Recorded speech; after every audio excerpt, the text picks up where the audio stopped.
Did you pave the way for Snoop Doggy Dogg and Death Row Records? If it wasn't for Vanilla Ice, would there be Snoop Doggy Dogg or Death Row Records? Man, come on, you're stretching it. The 335-pound knight came to his West Hollywood hotel room to collect royalties on behalf of Mario Lavelle Johnson. Me and Quake would do tracks. The dispute had been resolved long before Knight confronted Ice. I was called by Mario, and I took action and I took care of it. Mario was cool. He's good rapper, you know. But the record wasn't doing anything at that time. We give you a couple of dollars, they'll let bygones be bygones. I wasn't going for it. Suge came to me at the Palm restaurant first and just sat down and said hello. He was kind of nice, you know. It kind of scared us because he was really intimidating. You know, he had like 6 or 7 guys with him that looked like a football team. We already knew where he was staying because I was supposed to be hearing some tracks that he was doing. See him again? Sure did. Saw him again a few months later. He did the same thing, just kind of showed up to me, said hi, and then left. I'm still thinking, well, wow, this guy knows where I'm at all times. How does he know where I'm at? You know? What's going on here? I had a different program when we met.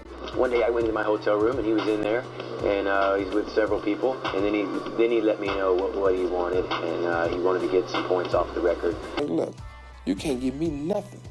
It's what I'm gonna give you. For him to come up and take credit for that song, you know, was pretty shocking to me. I was like, what? They shut the door behind me, and I'm looking up at these guys like, oh. And they had us outpowered and outnumbered. Roughed one of my bodyguards up. They roughed everybody else and my whole entourage up. Suge took me out on the balcony, started talking to me personally, like 15 floors.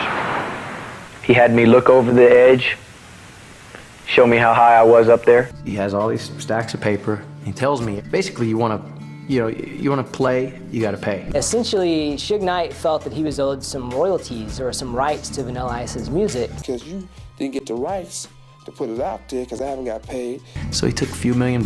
The story of the infamous meeting between Ice and Suge has reached mythic proportions. It's been rumored that Suge held Ice by his ankles over a hotel balcony and threatened to drop him, all in an effort to extort millions of dollars from Ice. Never happened? Never happened. You didn't take him out to the balcony?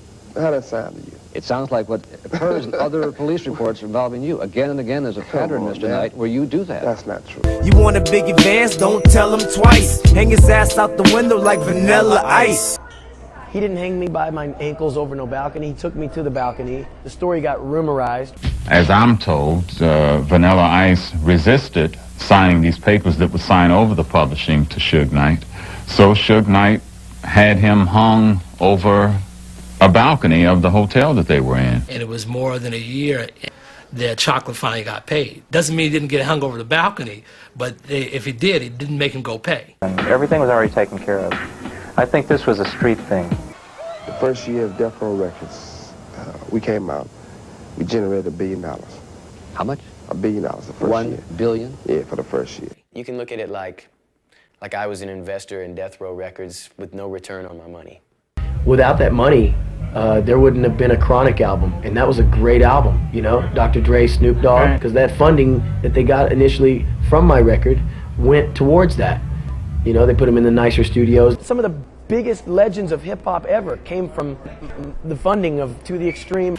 So I'm grateful, so to speak, that I could contribute to that, so there.